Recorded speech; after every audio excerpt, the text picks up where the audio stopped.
this is an event that's really been organized, Sneakers to Scrubs in combination with Karen, who did a fantastic job of helping us set this up and gather our panelists. So we're going to have Johari Shuk, who is our executive director, Sneakers to Scrubs here, say a few words to begin. We'll introduce our panelists here. And then we will have Karen moderate the rest of the session by really just engaging in a nice, natural conversation with our panelists here. So, Johari, whenever you're ready. Yes, a few words, I promise. I want the features to be featured today. But I just want to thank all of you all for being here. It's so important. Do you hear an echo or is it just on my end? It's just on your end. Okay, okay, perfect. Um, it's so important that you all are here, especially in light of what's going on in the world, in the country. News just broke today about the DOJ investigating three medical schools today.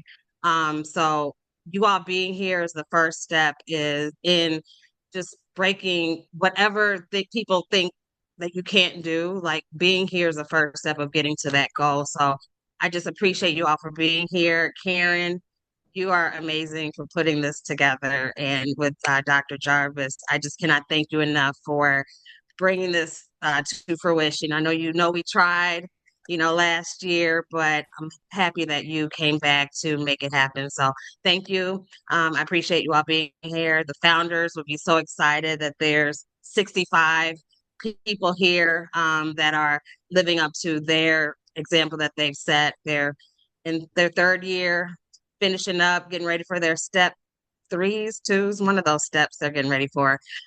So just thank you, everyone, and I appreciate your time. All right, thank you, Johari, for the introduction. Um, Next, we're really going to give the floor to Karen. I just want to take a second to introduce our panelists and introduce myself. I'm Richard Jarvis. I recently graduated from Emory University's medical school, and I'll be spending my residency in Chattanooga at the University of Tennessee. Yeah, just found out this week, so I'm pretty excited. Hopefully, the rest of you will be getting into medical school and going down that journey and experiencing all of these highs and lows.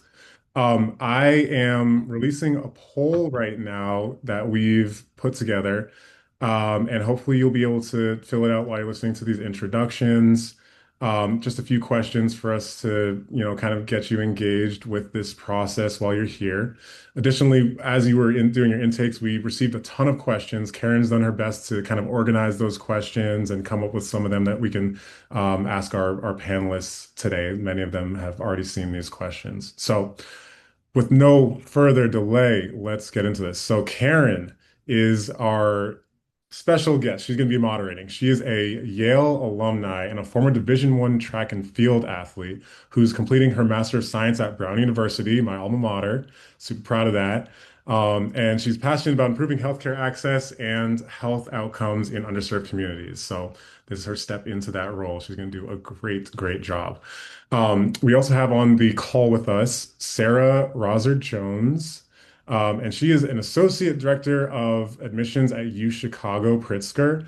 She has done a ton in her role as a advisor and as a admissions director. She served as a pre-health advisor while she was at working at Eberly College of Science in Pennsylvania. She also received a Science Advisor of the Year award while she was there for supporting students. And she is also the director of the Science Dean Scholarship Program, a National Science Foundation funded retention initiative for a diverse group of students in Penn State. Okay. We also have Aileen Panitz here with us. She's the admissions director at Dartmouth. She has a master's in education, very valuable. She was appointed to the AMCAS Advisory Committee, so that's the American Medical Colleges Application Service. So many of you are familiar with that. So her experience is going to shine through here, and she publishes on medical students' perceptions about admissions committees. So that's very valuable insight for us. We also have Thomas Mckenzie here, who's coming from Case Western Reserve Medical School. And he's made a career as an advisor and a counselor in both Ohio and Pennsylvania, basically being a admissions counselor for Cincinnati and Mount Union. He, in his time, this is something I found online, so correct me if I'm wrong, but had some involvement in starting a podcast to interview various admissions deans throughout the country. So maybe he'll be familiar with all of what we're doing right now. Um, and finally, we have Dr. Sarita Warrior, an Associate Dean of Medical Education at Warren Alpert Medical School. So that's at Brown University. And she completed her undergraduate medical education at University of Michigan in Ann Arbor, trained at Brown for internal medicine residency program, and made the 40 under 40 list in 2014 in Providence. She was also a 2018 AAMC Curricular Innovation Award winner. So big names, lots of accomplishments, and lots of things to say here about admissions. With that being said, Karen, if you can still unmute yourself. Good. It did not allow you to, and that's okay. I'm going to send you the invitation. I'll let you take over here, and we can kind of talk about this poll whenever you're ready. Sure. So thank you again, Dr. Jarvis, for the introduction. And thank you again for everyone joining us this evening for the Sneakers to Scrubs Medical School Admissions panel. I'm really excited to help moderate and to facilitate this conversation. I want to just give a special thank you to our panelists again who have taken time this evening to speak with us. So just a few housekeeping things. It is meant to be an interactive discussion. So if you are able to turn on your cameras, that would be great. If not, don't worry about it. We do have the Zoom chat open, so if you have additional questions, feel free to drop them there. And just a reminder that this panel will be recorded, but none of the live Q&A at the end will be recorded. So basically, once the poll has closed, we are going to use that to kind of jumpstart our first question, and this is going to be directed towards the panelists. So if Dr. Jarvis, if you're able to close the poll. And then now towards our panelists, once you're able to see the results, our first question, based on the data you see here, as well as just your experiences working in the medical school admissions offices, what is a common misconception about medical school admissions? And if we can have all of the panelists answer, that would be great. I'm going to jump right in if that's all right. Karen's too nice to do this, but I am going to tell you that as a sports lover myself, I turned off a very good Purdue Texas game to come to this event. And you are sitting here with Dr. Warrior and Tom and Aileen and all these people who have given their time tonight to come talk to you. And only Fantasia and Toby were the people that passed the test to put their cameras on. This is test number one of professionalism. I'm not trying to be mean. I'm just trying to give it to you straight because I don't want this curriculum to come at you later and you said you didn't know it. If you're going to show up to a panel with admissions deans on it, with admissions directors on it, you better be ready to turn on your camera and participate. Because if not, all you're doing is I can see your name and I go, I don't like Lily. I don't like Lily at all. I don't like Kadim. I don't like Natalie. And I wish I could tell you it was that simple. It wasn't that simple, but you have to demonstrate professionalism because that is one of the things I'm looking for the most. I'm trying to interrogate your application to see, can this person step to the bedside of my vulnerable patients within their first 2 weeks? And if turning on your camera to talk to me is too scary, I can assure you the patients on the South Side are going to terrify you. Thank you all. I appreciate you stepping up. I was going to go a slightly different direction and say, well, I'm looking at the data too, I guess, and most common misconception. I was going to go with that a bad grade or a bad semester or trimester or term means you shouldn't be in medicine or it's all over. Or so I think that, and some of my colleagues will know we had a particularly tough day here in our admissions office today, and you got to pick yourself up and face whatever problems happen in your life and deal with them in the best way possible. And so if anything, if there are bumps in the road along the way, you tell us why, what happened, and what are you going to go do differently the next time. How are you going to manage it? How are you going to handle it? And that's what we want to see. It's okay if the adjustment to college was rough, if organic chemistry was really painful, like you just did, it never clicked for you.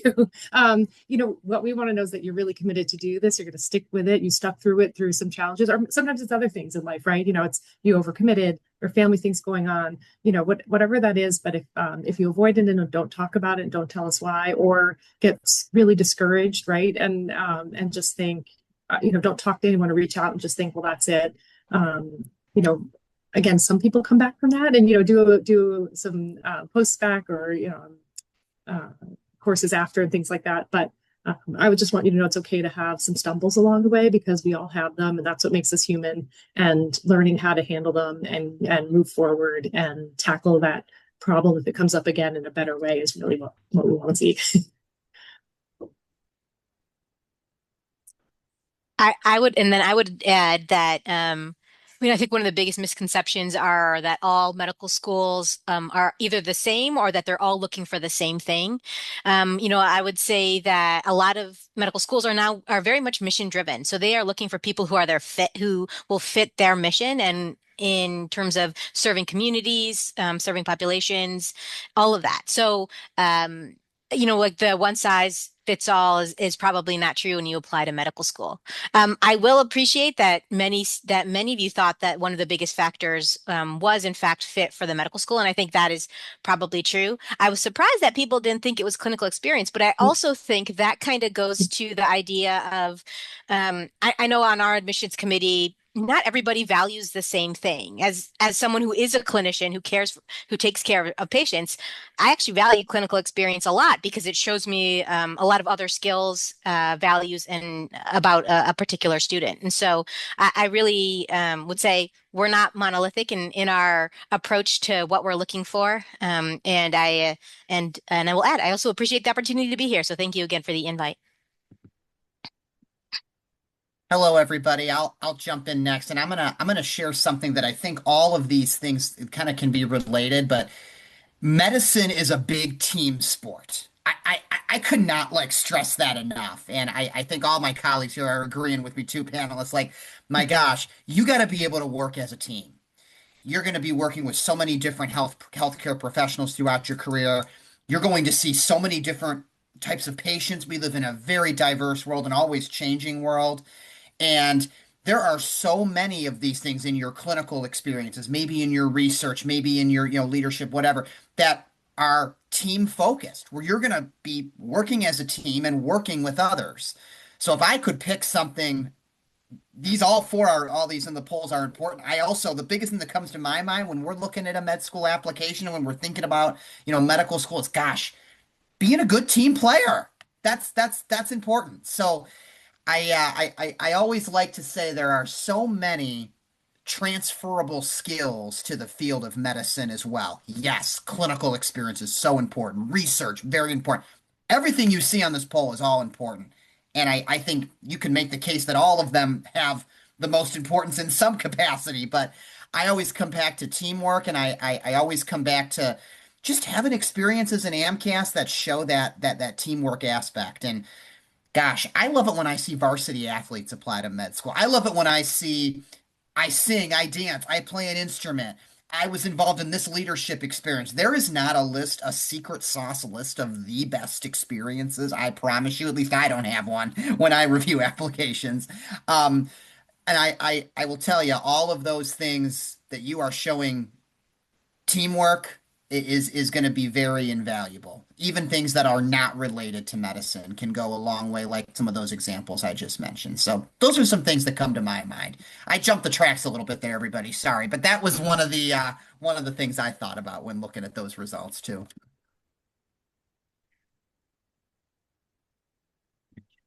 All right, perfect. Thank you so much for all of your amazing insights. We're going to jump into our next question. So the participants were wondering, can a high MCAT score compensate for a low GPA and vice versa? Can a high GPA compensate for a low MCAT score?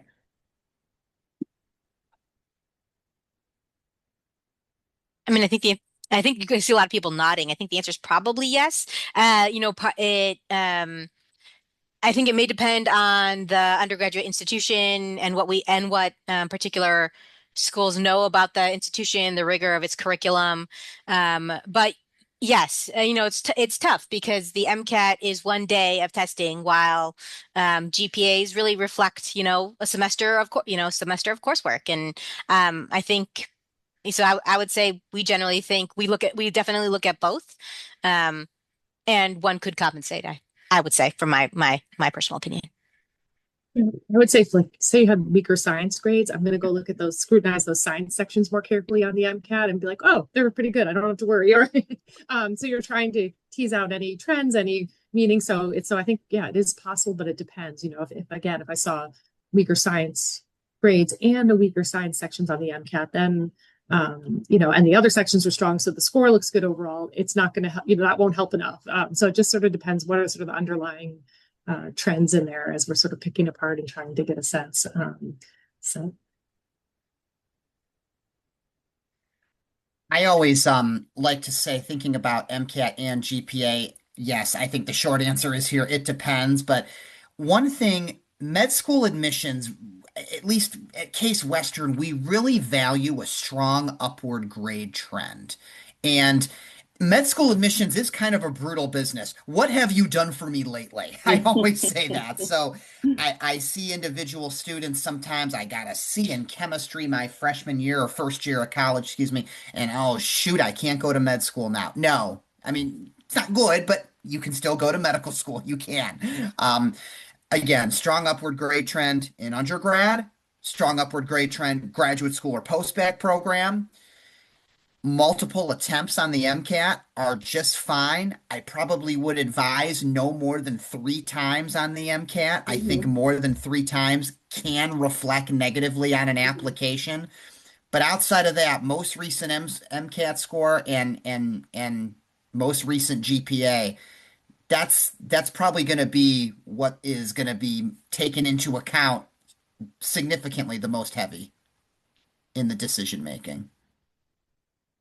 Yeah, I concur with everyone. I think at University of Chicago, our first year class has a cumulative science GPA of 2.87 to a 4.0, GPA of a 505 to a 527. But I will point out that the person with the 2.87 does not have the 505. And so you have to be able to balance out early mistakes or early stumbles with success lately. As Tom said, what have you done for me lately is absolutely correct. Perfect. Thank you guys so much for sharing that helpful information. Now to go into our next question, what do you think makes a letter of recommendation truly stand out?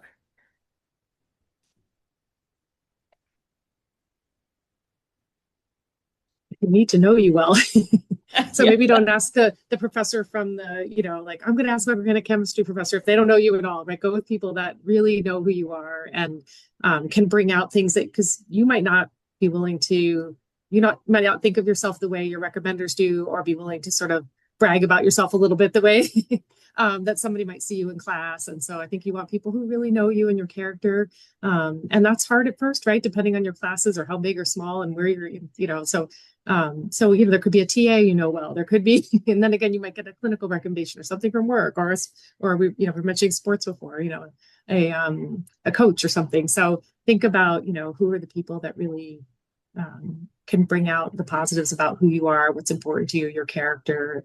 So I think those kinds of things stand out versus, I'm sure we've all seen some where the letter writer tells us about themselves, or it's short, or or they're, say you attend class, and this was your grade, and you seem to be a good student, and things like that. So I think you want to try to aim for the people, and also be okay if someone tells you they can't, if they're busy. Don't push someone too much if they say they can't write you a letter. Think about who else in your life, or they seem a little, overwhelmed at the moment with other things going on. Have a if you can, try to have a nice wide group that you're comfortable asking. Perfect. Thank you so much for that answer. We are going to ask just a few more questions regarding the admissions process. Students want to know who is involved in the review process of the application. Is it students, residents, attendings? Do you have any insights there? I bet it's a little different. I'll be so interested to hear. I could say University of Chicago, it's different people at different parts. So in the initial application review to decide who is given an interview or offered an interview spot, it is only our internal admissions team, so two deans of admissions and a number of directors and executive directors of admissions. However, after that, there are clinical faculty and then also fourth year students who get an opportunity to both interview you and then vote on your acceptance to Pritzker. Yeah, very similar at the Warren Alpert Medical School. We have two deans of admissions plus two directors who do a bulk of the reading and the screening. However, we do have faculty who also participate as screeners, screen readers. They are folks who are specifically asked to look at particular skills, or schools. So they're like, oh, this faculty member knows all of the Seven Sisters schools, or something like that, based on both like they do their own research. They get a lot of training around those, like looking at applicants from a particular set of schools. And but then in our interview process, when people are interviewed, it is a mix of mainly clinical attendings and then third or fourth year medical students. Perfect. Thank you so much for providing that information. And then to head into our just last question for this section, through your experience, how has the medical school admissions process evolved over the years? And if we could have all of the panelists answer that, that would be great. I feel like it probably went from a very metrics focused, historically, to sort of where we are now, which is, if you're looking online, you'll probably see a lot about like holistic review, really learning about your path, your journey. And then, as was mentioned earlier, what we're really hearing from schools now is, have you looked at their mission statements and how well are your interests aligned with what that school wants to accomplish? Do they want to turn out primary care physicians? Have you worked in a rural area? Physician scientists, lots of research. And so, yeah, as you're exploring all these paths, make sure to look at those mission statements, and in the applications, try to highlight how some of your interests or things that you've done would then help that school, meet their mission, and show that you've looked at that. So that's what I think the biggest change is. It's much more a whole person process probably than historically. Yeah, U Chicago, I think we've seen a very similar evolution. The other thing I would add, which I'm always thinking about, is I remember when I started this job like 9-10 years ago, about 20% of our class had a gap year or a glide year. And now that has virtually flipped, in that our first year class, 80% of the students have gap year or years under their belt. And that's something that I have been very intrigued by. So that's very different from when I started. I would say that as the number of applications and those applying to medical school continue to grow, I find, at least at Case Western, we are not only reviewing applications for qualifications, but we're also looking for students, fit mission. And I guess that goes along with, all right, if I offer an interview to this student or offer an acceptance, what are the odds that student's going to come to medical school here? It's almost like a job interview. If I'm going to offer you the job, I'd like you to take the job. That's the goal. So I encourage everybody at Case Western. We actually have an optional essay question, short answer. It's called essay, but optional short answer question. Tell us anything else you want the admissions committee to know about you. A lot of students don't fill that out. I get it. You have enough short answers to write. However, it's really can be insightful. A lot of students will write about Case Western. They'll write about Cleveland. They'll write about what they know. And wow, they took some time. I've even been mentioned by name in applications before. I love that. I got to tell you, I interview students regularly for medical school, and I start every admissions interview with, hey, tell me how Case Western got on your radar. Well, it's kind of funny. I was at the sneakers and scrubs panel, and I met Tom Mckenzie. And you're kidding me? I know Tom. That can set the tone. Good conversation. So I think really trying to find a connection to the school that you're applying to, whether it be family in the area, a location that you've done some research on based upon what you're interested in fit, that can sometimes be a game changer. That's really how it's changed a lot for us in recent years, is kind of assessing, gosh, likelihood to enroll is pretty big. Yeah, and I will add that I would highlight what both Eileen and Sarah said, which is very like we have seen many more students who are taking gap years and doing something very valuable with their experience, and then very much this sort of thinking about holistic review. I'll add that the Warren Alpert Medical School Brown does have it's called our program in liberal medical education. It is a 8-year continuum program, and so it used to be that all of our students at our medical school actually came through that program. We have since expanded quite a bit, and so so it is a much different makeup of our school population. It's not everyone's coming through Brown, which it makes it such a diverse, exciting, and class where we can really talk to them about why they're interested in coming to Brown. So. Wow. Thank you guys so much for all of those thoughtful answers and explanations. And an interesting point that I would want to use to kind of like transition into our next section. I know Sarita and Sarah mentioned it, but for applicants who take gap years, what makes them kind of successful in the admissions process and what distinguishes a productive gap year from one that adds little to an application? Great question. I think personally that pre-med students are some of the most critical of their own applications. And I always tell students to look at their application and if you're, being honest with yourself, what are you missing? If I don't have enough research to stand up to the candidates that I know or the people around me, or I don't have any clinical experience yet. You need to address whatever gap it is in your application. I think that those are always great moves. I think the other ones that are very impactful or very meaningful to me when I'm reading the applications are ones experiences that people would have done regardless of how I view them, right? That they are done solely because the applicant knows they are important, believes that they are, deeply meaningful in this world. Those also jump off the application screen at me pretty quickly. Yeah, second that. Absolutely.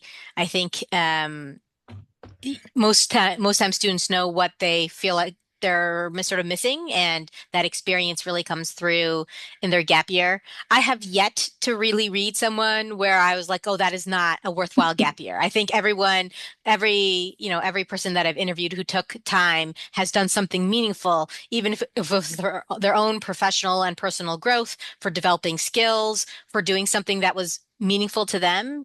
I think you can make that experience pop out in their application. I think that maybe the only time I've seen it not be a best choice, and it's probably happened at all of our schools, is say you did struggle with your science scores and you decide to go back to school.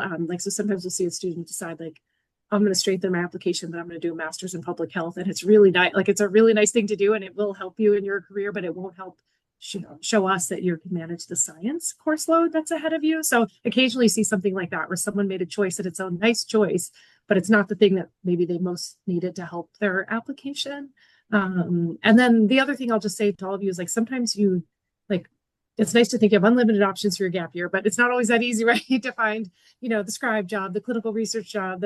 So, if you're one of the people struggling out there and you maybe land or you find a job that pays better and isn't that thing that you have a gap in, you can find ways through volunteering or in evenings or weekends to sort of say, hey, I took this job because I needed it to pay for my application cycle and my MCAT test prep and whatever else is ahead.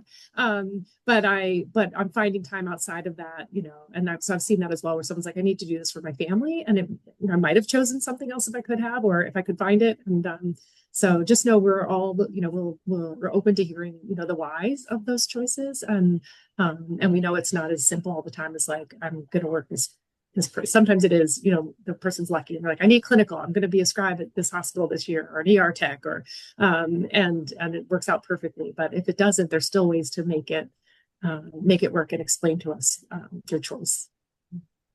Yeah, I think in terms of the experiences, that was really good insight there, especially that MPH context as well. Thinking about what you're going to do on a gap year in terms of experiences, like as long as I think you're doing something productive that you're growing and you're learning from, I think there is a lot of self-growth that happens in a year, truly. And we look at gap years, it's it's almost like a job interview. If I'm interviewing for a job and I got somebody else, interviewing for the same job but has 1 or 2 more years experience, they're going to have, more in their application to discuss. It's just going to be it's going to be a better presentation of themselves in an application in an interview, most likely, because med school application takes years to build, and if you've had an extra year to do it or more, that's gonna serve you very well in the application cycle. So yeah, even something that's non-medical related is still productive as well. Again, if you would like to increase your clinical hours and you feel that may be a gap in your application, probably a good idea to spend that gap year doing that. But if not, perhaps we've seen students do things non-medical related to even something working in customer service. Mhm. It can really be, as long as you are doing something productive and a lot of self-growth is happening, which I think a lot of self-growth does happen in a year, that can be very, very productive and worth your time. Yeah, I love that Tom brought up the non-medical because right, you could be teaching or Mhm. a different job or going abroad somewhere, and everything Yep. doesn't have to be. And it's okay if your most meaningful experience isn't something, you'll get 3 of them in the application. They don't all have to be clinical.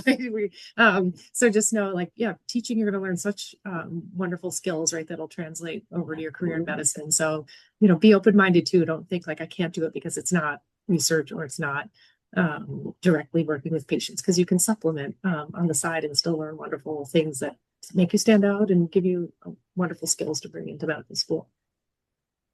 Hey, thank you so much, everyone. And kind of to feed off a little bit off of Eileen's point, that kind of goes into our next question. What is something that applicants who apply to any of your schools think is harmless, but it's actually harmful to their application? So in the context of, the MPH example, but what about in terms of essay writing, sending update letters too early, or name dropping big name PIs? I was going to go with a silly one first, if it's okay. Well, not silly because it's important because it has real impact, but it's like something that you should pay attention to. I'll just say that. So our committee, if you misspell our school's name or you write another school's name, so when you're applying to medical school, you get a lot of secondary applications quickly in a short amount of time, and there's pressure. And I think we understand that, right? You're filling out a lot of forms, but and so when I first was in this job, I've been here since 2012. I was like, oh, I have to have compassion for this person. They're filling out, like think of the pressure they're under, and they're writing so many essays. And when I talked to the actual physicians on all my committee, they're like, Aileen, they're going to be writing patient notes. They're going to be writing like if they write the wrong medicine or they write the wrong. And I was like, but they're early in their career, like they'll have time. And so, but just know that the committees can, they want to know that you paid attention to detail. So that one can seem like, oh, it's not a big deal, but it can, depending on the school and the committee makeup.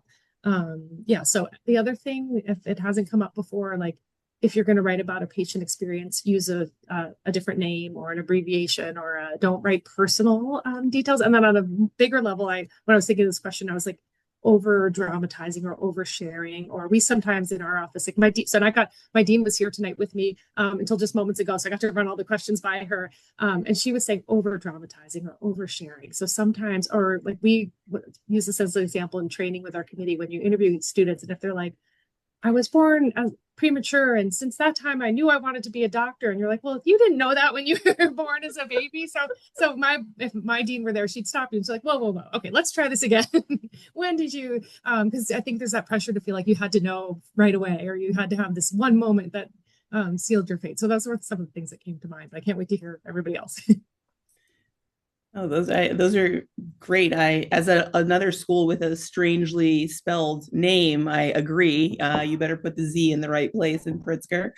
In addition, I think one of the things that my committee is very aware of is negativity in the application. But in terms of assigning negative intent to other people, we like when someone gives someone grace. You don't know why someone did something, right? And assigning them negative intent, even in a story where they are the antagonist to you, I think turns my committee off pretty quickly. And so being thoughtful about never really understanding anyone else's motivations, but still focusing on, how you navigated that challenging situation is important.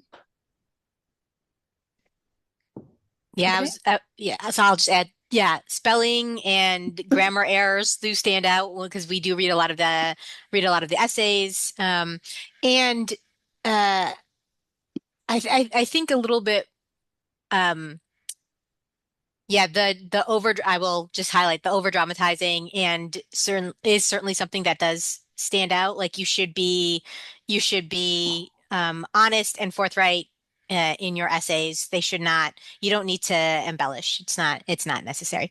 One thing that I am not sure how if the other panelists have any policies, but most of us have policies on like using AI to write your essays on your personal statements. Um, we can like you can sometimes tell. I mean, you can tell if someone has done that, and I think those will get automatic rejections, just so you know. I'll also, all really good advice. I don't want to keep reiterating what other individuals have shared, but I also do believe you essays are important. It's an important piece of the application. I wouldn't say it's the most important. The best essay is not going to guarantee an interview to medical school. So yes, they're important, but it's also only one piece to a very large application. So don't spend maybe so much time agonizing over a personal statement. Yes, good grammar. Yes, good punctuation. Yes, don't punch and have AI do it for you. Yes, these are all very important and good to know and very good insight. However, I also sometimes say don't spend so much time on your personal statement, hours upon hours upon hours, that it takes away maybe time from other components of your application you could also be working on. So yes, it's important, but remember the best essay does not guarantee an interview. I think that's important context as well. You don't have to approach your essay thinking, I got to use fancy words and I got to try to compete with this story or compete with that. Every essay looks so different. There's not really a best or an ideal type of essay that I would say we're really looking for. So don't overthink it. Just be yourself sounds so cliche, but that's really, I think what I would share is tell your story. Since Tom brought up the essay, I'm curious what the rest of the panel thinks, but I sometimes you'll see an essay. So if your experiences are very different and they don't seem to follow like a clear path, I feel like a lost opportunity as an essays. I think a lot of applicants are like, oh, they're not going to understand how I went from this to the next to the next, from my clinical opportunity to this opportunity. And so sometimes the applicants are like, oh, let me explain that in my essay and show you how I went from this teaching job to this, and I don't end up learning as much about you than if you just chose one thing to take a deeper dive into. So a lot of times the applicant worries like, I need to explain my path, like the order of the experiences. And I don't get as much out of that as if you just speak about one thing in depth, the person who influenced you, an event that happened, or family, reasons why you might want to go into medicine. So I can learn about who you are and your values or something you're excited about. That's better than if you took time to say, oh, here's how I got from this activity to that activity to this activity. But I think that's a concern out there because you see a fair number of essays like that. Let me explain this part. And I'd rather just you take a deeper dive into one thing or something you didn't get to address yet in the rest of the application.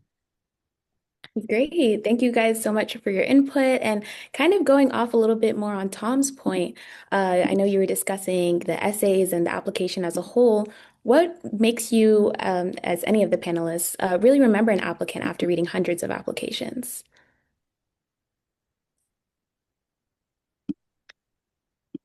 I think you get a feeling, right? If you watch a movie, you listen to a song, you read a poem, like, you just watch something, or sometimes you just get a feeling when you're doing your work or reading a book. And that's what we want to get from your applications. You want to read this and like feel your excitement for something, or you see that they're passionate, or you see how you've overcome certain things, or and so you want to have feelings. So I think I love that Sara brought up the negativity. So I think we want to sort of get a sense of like all those things you tried and now what are you excited about and what's the difference you want to make, and and be right there with you in the application. So I think for me that like authentic, like, so for our school, like research is more important at some schools than others. And so for us, if it would be fine in the interview if you said, I got to do a summer of research, I thought I should do it for medical school.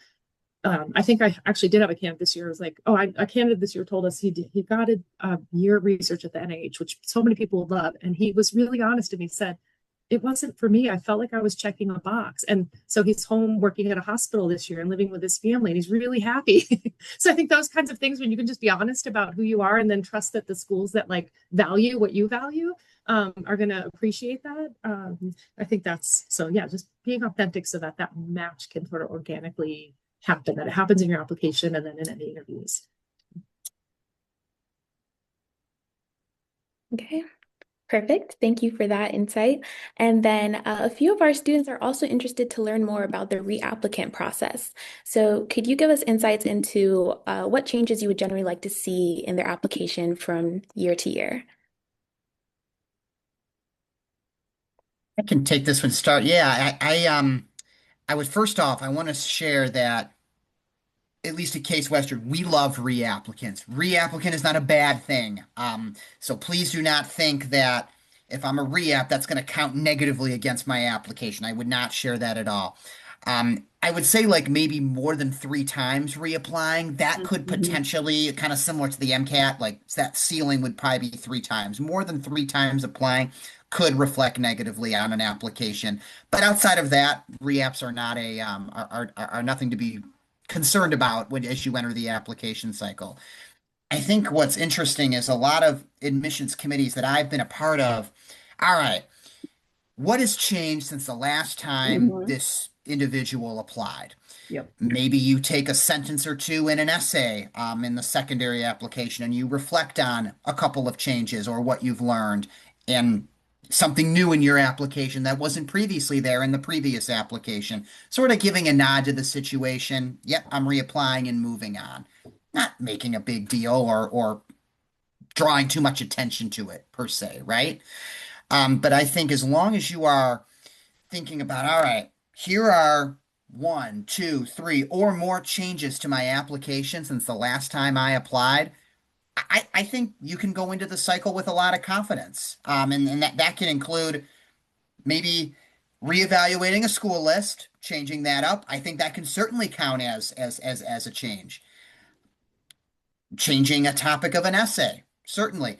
Adding how many different experiences. I added these 2 clinical experiences. I added these 3 experiences total. If they're you're looking at things that are different from the last time that you applied, and if you have the opportunity, maybe addressing it, but not drawing too much attention to it in your secondary essay in some capacity, I think goes a really long way. Say some schools are willing. So first of all, it's normal to be a reapplicated medical school admissions. It's not the path that you'd all choose up front. You want to get in the first time, but it's so normal because there are just not that many seats given the number of applicants. So I think unlike college where, you might have had some, choices and all those admitted student weekends or things, here it's just getting an interview is a is a big deal. And so even that, if that's all you got one cycle and you didn't get in, that you're on the right path. Yeah, so I think taking a minute to reflect, maybe not racing to jump back in. I think there's this anxiousness sometimes to say like, I didn't get in, I'm going to jump right back in. But and some students can do that, but more often it's going to pay off to take another year. If you're lucky enough to have like a good advisors or good mentors to help you sort of like what is missing? Was it the clinical? And again, a few schools, I don't know about everyone here. So like in May, what we do at Geisel is if you didn't get in anywhere and you're not on any wait lists, you can do a feedback call.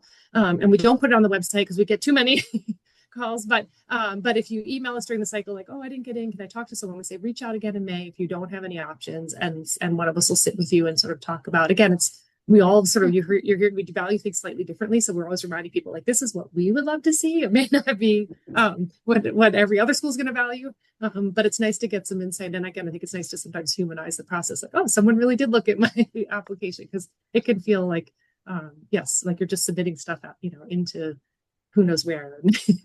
And you don't know if anyone ever looked at it, but they really do. Really nice people on the admission side looking at your applications.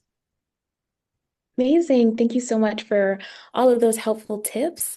And now to kind of close out our formal discussion portion of the panel, if we can have all of the panelists answer this question, if you could give one piece of advice to the prospective medical students on the call, what would it be?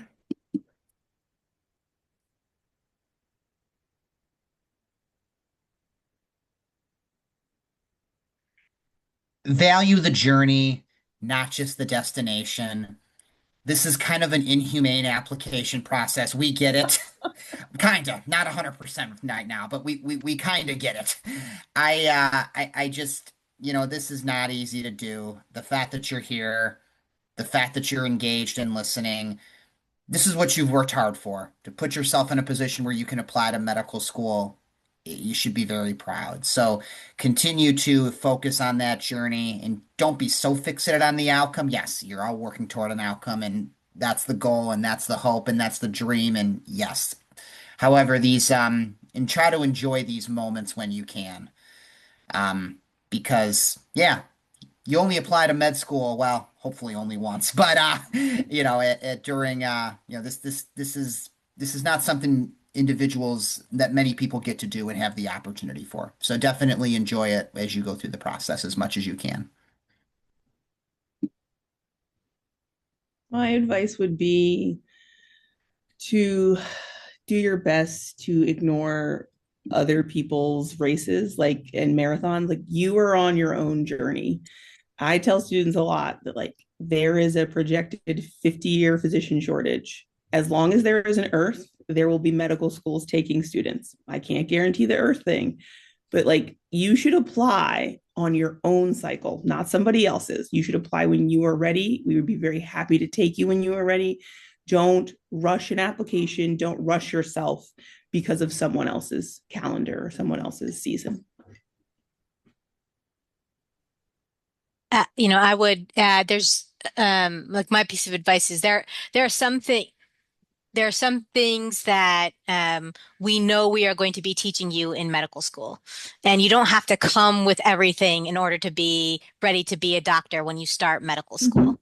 But there are some things that put you in a better position, and that I would say is a commitment to this profession, to a commitment and an understanding of what it's going to mean to be a physician. I think that comes highly valued. And so being able for yourself to understand what that journey is going to look like for you, or to understand what it will mean for you, is something that I think will be really helpful as you start that process.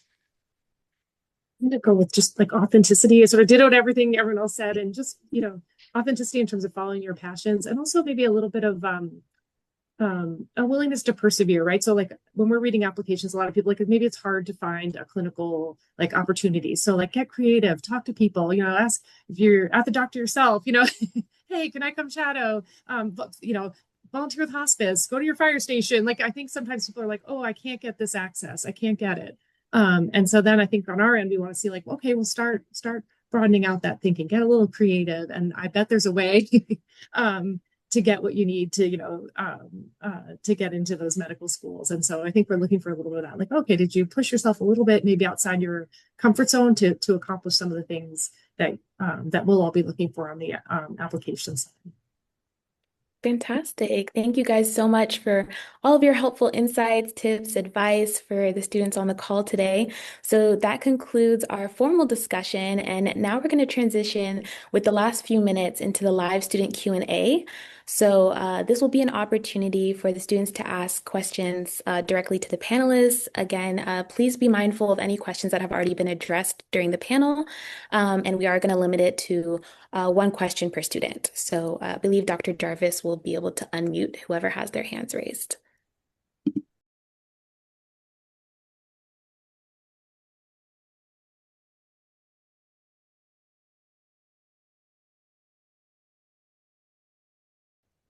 That's a great question. For me and my admissions committee, I will want to understand why. And I think it is incumbent upon you to like describe the difference to me if it's not timed. Sometimes it's 10 years apart or something like that. And we're like, oh, this is just a different person. But for example, if you do your undergraduate degree and it's not as successful as you'd like it to be, and then you go directly into a special master's program and you're successful, we kind of want to understand what the difference was or what the issue was that was overcome, so that we can confirm that will no longer be an issue while you're in medical school.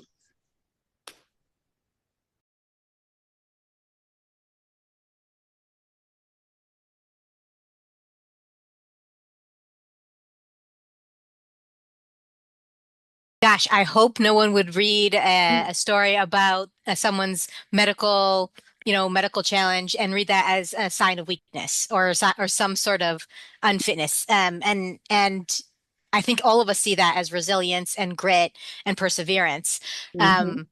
But it's interesting. I guess, and I realize I am coming from this lens where I would never see it that way, and I can't speak for everybody. And so what is it in the story or in the telling of the story that makes me know that this person is showing the resilience, showing their grit? Um, I mean, I think, oh gosh, that's an interesting question. I'd love to hear what other folks think, but my sense is that if you tell the story honestly and show where your growth was, show where um, how you made changes or how you persevered or how you handled the challenges, I think that speaks a lot to that. I know I think a lot. I mean, I guess my perspective is if you're applying to medical school and you have gone through some medical challenge, you have already shown that. But I suppose there might be people who who don't believe that. But I don't think you're talking to any of them today, for that matter. Yeah, I just think I want missed. to Oh, go ahead, Sarah. no, I want to validate that. I'm having a hard time even kind of placing the question because like I would never read an essay about overcoming something like that and be like, well, this person's just complaining, or like, and not take it as a story of deep adaptability and resilience. And so maybe we're just not the right people to answer the question because none of these schools are going to do that. You write authentically about your own journey, and we're going to believe you when you write it.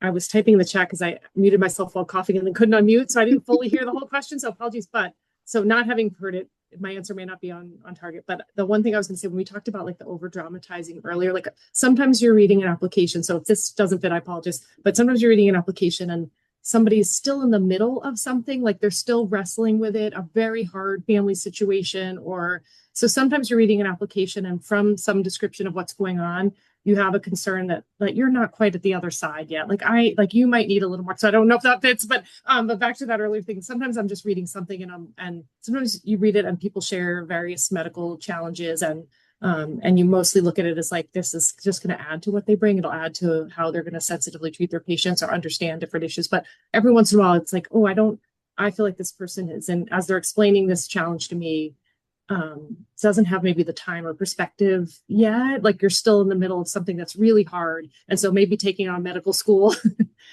So again, I don't know if that fits because I didn't feel the full question, but I just wanted to add like that slight perspective. Like sometimes we're reading it here in our file in our office and we'll sort of ask someone else, like, will you read this and let me know what you think? And you just worry like maybe this person needs a little bit more time. So again, may not exactly fit the question.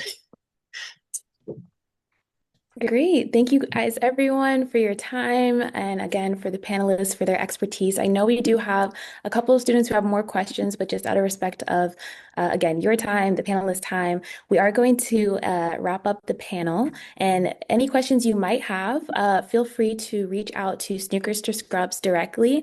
There's a lot of mentorship as well as networking opportunities, and they can help you connect with these panelists directly. Thank you again for your time. Thank you for joining us. And we just hope and wish you a great rest of your evening. I know there was a survey that was sent in the chat. So if you have an opportunity to fill that out, that would be really helpful to us. And we plan to host more panels in the future. So thank you.